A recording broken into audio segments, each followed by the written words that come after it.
The goal of this video is to just sit here and talk for just a moment between Mike and I. I'm going to kind of ask him a few questions. The purpose of it, though, is just a non-scripted, real-world just conversation. I just walked into Mike's office. We're seeing a lot of issues with scam emails, you know, your UPS receipt, your Dropbox document needs to be opened, whatever it may be. But we're having a lot of clients and potential clients that are running into this. And we're going to talk a little bit about how to prevent it, what to do, you know, if it does happen. And we're going to break it into sections. So I'm going to go piece by piece. But imagine I just walked into Mike's office and I just say, Mike, look, I've just got an email from Jim at so-and-so. He just sent me an email. He forwarded me an email that has, and I'm just going to give you one example. It has a Dropbox link. It says, click to open your Dropbox file. Now, Jim said he knows he doesn't have Dropbox. What, in this case, should he do? Well, in that case, generally, you can, if you know it's not legit, you can definitely delete the email because these are coming in frequently. Customers are seeing this quite often. If you do have a Dropbox account or you're suspicious in any way, definitely take it to the office manager, or you can contact our support team, forward it over to support@comtechnc.com and ask us if it's legit, and we can check it out for you. This is, and you mentioned it, this is becoming extremely common. The thing is, what I'm worried about is a lot of small businesses aren't taking it as seriously as they need to. We are literally seeing thousands of dollars being lost because businesses are getting either hacked, their emails are getting hacked, they're sending out bank account numbers, they're doing things that they're just getting lured into. And it's a very, very important thing that business owners and office managers need to be aware of, because their staff are getting fooled. And these scams are very well crafted. So it's very, very difficult to tell what is legit and what's not legit. Well, let's stop right there for a second. There at the beginning of what you were just saying, you mentioned if you know whether or not it's legitimate, that Dropbox email. So take a moment before we talk about the solution. And by the way, as we're sitting here talking, we're going back and forth, I failed to mention, we will have a webinar soon. So please look forward to that webinar. It's going to be a much more structured format. This is, like I said, no script, just kind of going with the flow here and just trying to get the information out as much as possible. But you mentioned at the beginning that, you know, if you know that it's legitimate, then maybe you need to look into it. But if you know for a fact, you can look at it and say, I know it's not legitimate, I can delete it. How could I know, or how could the end user know that it's not legitimate? By just looking at it. Sure. Typically, these scammers, they'll grab logos from someone like Dropbox or Office 365 or Gmail or UPS, wherever it might be, and they'll put that into the email to make it look legit. For the moment, we've seen a lot of them will have typos, they'll have things of that nature that a professional email is most likely not going to have. However, these criminals, lack of a better word, it's really what they are, they're getting better and better, and they're figuring out how to use a spell checker. So you can't go by the misspellings either. Some of these look absolutely legit. One of the ways you can tell, though, and there's many ways, but one of the easiest ways is there's usually a link in the email that says, click here to go to that Dropbox account. Well, if you hold your mouse over that link, it'll show you where it's going. And if it's going to .xxxx.china.whatever, then you know that's not a Dropbox account. And instantly, that's not a legitimate email. I mean, you'll know that right off the top of your head. It doesn't take a cybersecurity specialist to figure that out. But people are not taking the time to take a look at that, and they're just clicking and going through with the flow. First thing is look at those links or look for misspellings. And then the second thing, which the misspellings are going away, they are definitely getting smarter. I saw one, I didn't see one.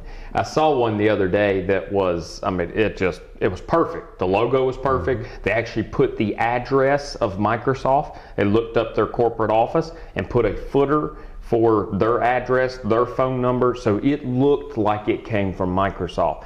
So misspellings is one.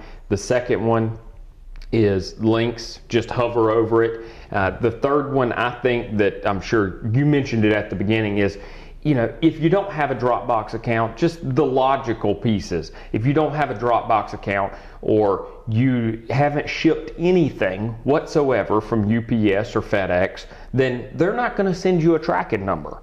They're just not. You didn't send anything. So just the logical piece to it and just kind of thinking about that. Before we get into the solution, I'm going to put you on the spot here. What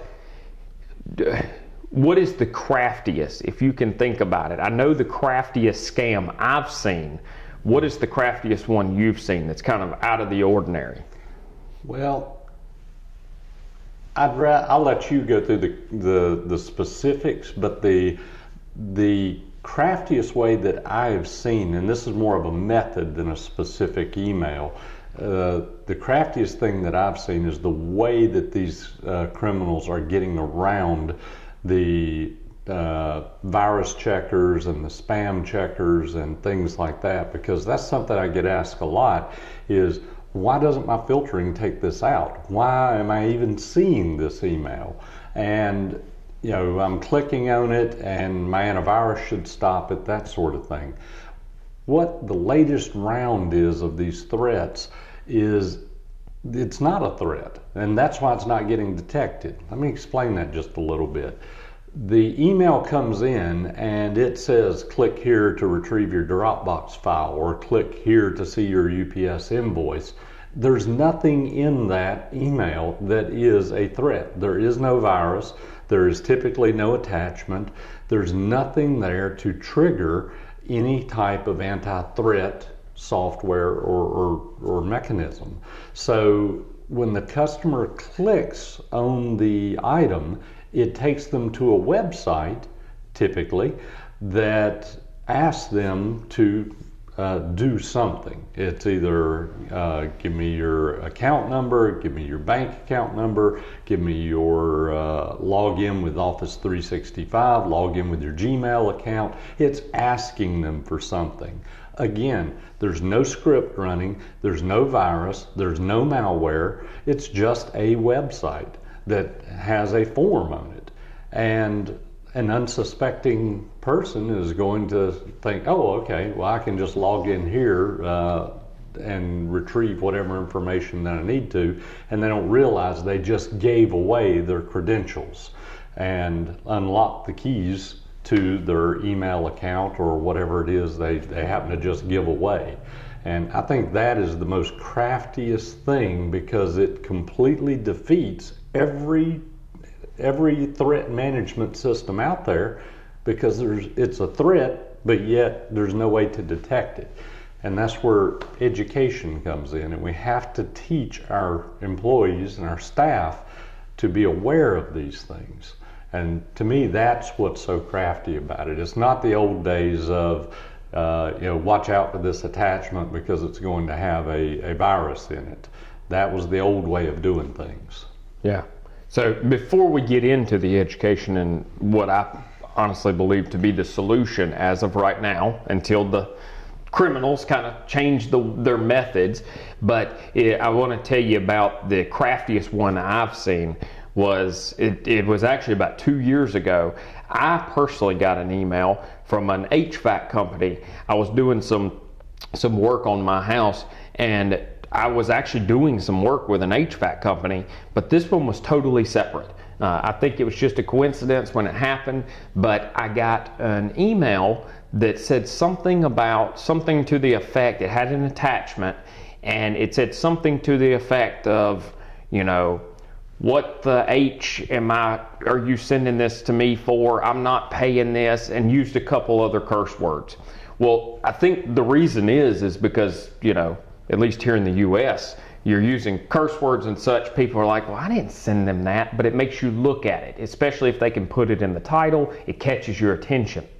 So I looked at it and I realized that it was fake, but essentially you go into the invoice, they want you to open up the invoice, and again, it's going to ask you for your 365 or your Gmail or your Facebook login, whatever it may be. For ease of access, they have all these different options. You type it in and now they just got your credentials.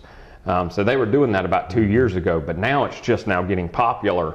But that's the kind of ingenious stuff that's just so simple by adding a couple curse words in there that kind of catch your attention, by adding just the invoice and why are you sending me this, like you actually sent it, implying that you sent it when you know that you didn't.